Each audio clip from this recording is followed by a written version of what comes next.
Hey, how's it going, guys? My name is Avery, and as you can see in the title below, today we're going to be discussing how you can get people to view your game on Steam, on itch.io, and how you can get them to buy your game. But if you guys are new here, go ahead and hit that subscribe button, hit the like button, it helps me make more videos like this, and let's jump into this clip. Hello world, my name is Tim Ruswick and this is a Steam page for my game Philophobia: The Fear of Love. Now I keep track of analytics for this page and the average session duration is 17 seconds over several months and several thousands of people, which means that you have 17 seconds to get somebody interested, get them excited, and get them to buy your game on Steam.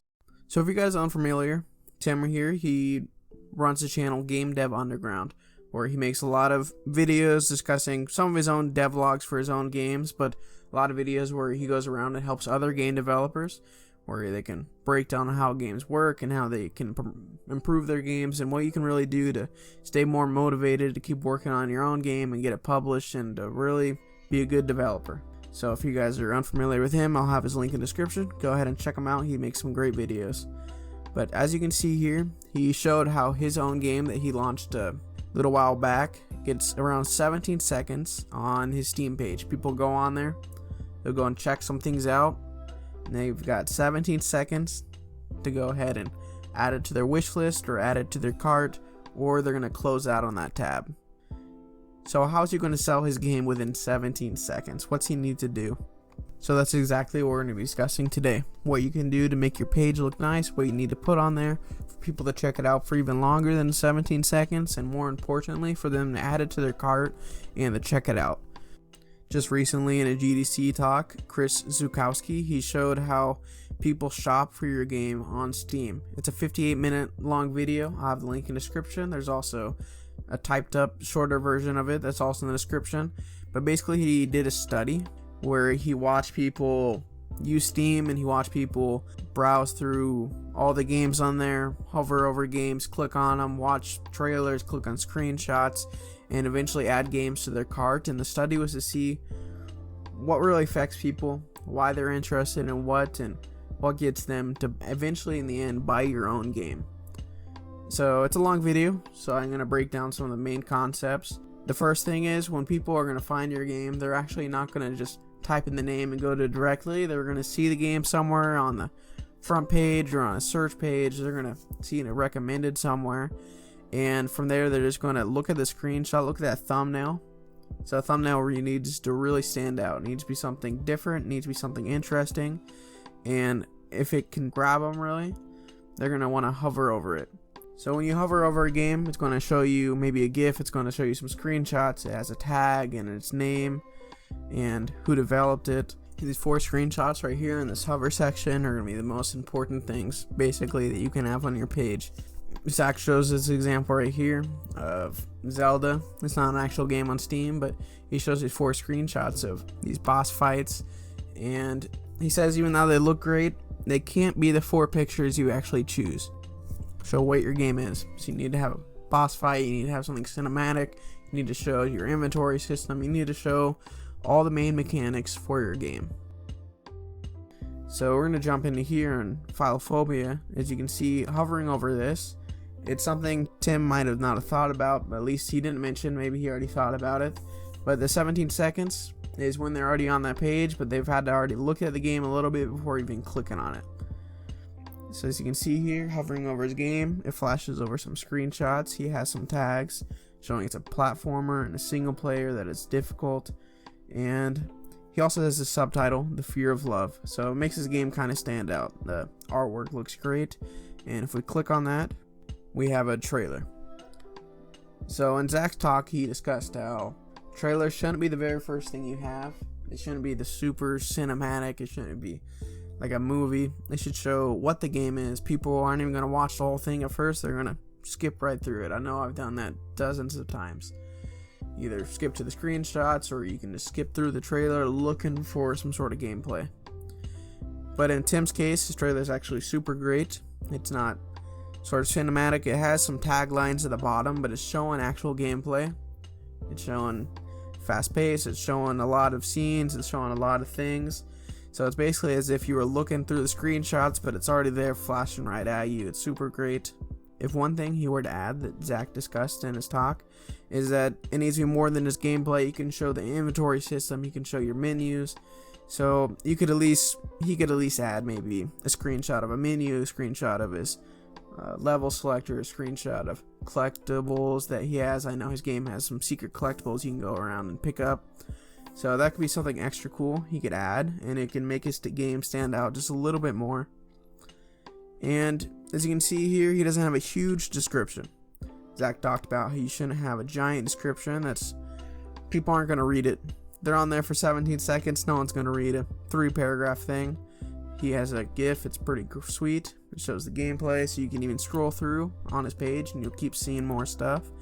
And he has some quick short lines. He has these features, quickly stating what the game is all about. It's really easy to understand. And then Zach said people are going to quickly scroll down, and they're going to look at the recommendations, the votings, people, what they've had to say about it. And they're going to know people have said very positive things about it, but they're also going to know the bad things. People are looking for an excuse not to spend their money. They're looking for an excuse to know that your game is bad. So if they can find that, they'll probably leave it and they'll probably just be done.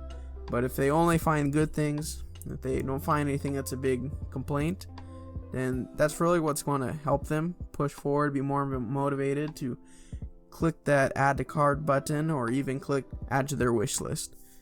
So if they're adding it to their cart, you can almost be certain that they're going to buy it. What if they add it to their wish list? It's on their wish list. It's probably going to stay there for a little while. It's on there because they're not buying it instantly. I know I have tons of games on my wish list that I don't check out always. I looked at them a few times. Maybe I thought they're super interesting, but I didn't have money for it, or I wasn't interested enough to buy it, but interested enough to check it out or remember about it to show it to someone else. So if it's on their wish list, a way to get them to look back at it is setting your game on a sale. If it goes on sale, they're going to get notified that a game on their wish list is on sale. They're going to go ahead and check it out again.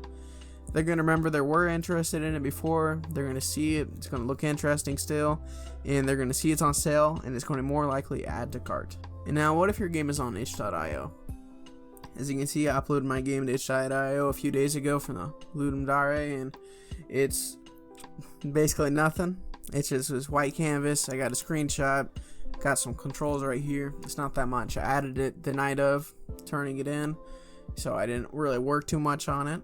So as you can see, this is a super bland page.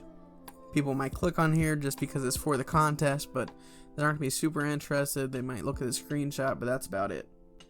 So what are you going to have to do to make it so this page right here can stand out? On Steam, the page is blue. It's the same theme for every single person, but itch.io lets you do a lot more things. Just looking at this game right here, it's way different than my page. It's not that blank canvas. They took a background and put it in. They set up this huge title. You can scroll through. There's GIFs, there's videos, there's some basic things. There's this comment section below. It's a really nice page, and as you can see, there's dozens of these. If you were to look up a game maybe on itch.io, you'll find more of these blank canvases, but if a game's on the front page, you know it's already up there because it's had a nice page and people have looked at it, and people really put work into their own page to sell their game. Even if it's a free game, they want people to download it for free. You still don't want that blank canvas. So work as hard on your actual web page as you had worked on your game before, because there's no point in working on really hard on a game, putting it out there, and then just leaving it there. No one's going to want to get it unless you're willing to also work hard on its page. So itch.io has tons of features for that. There's themes. You can set up any sort of color. You can even choose your own fonts. There's a lot you can do on there to make it so your game really stands out, that it's super beautiful, and you can tell what the theme is. People need to understand if your game is an RPG, if it's a first-person shooter, they need to know what it is right from the get-go.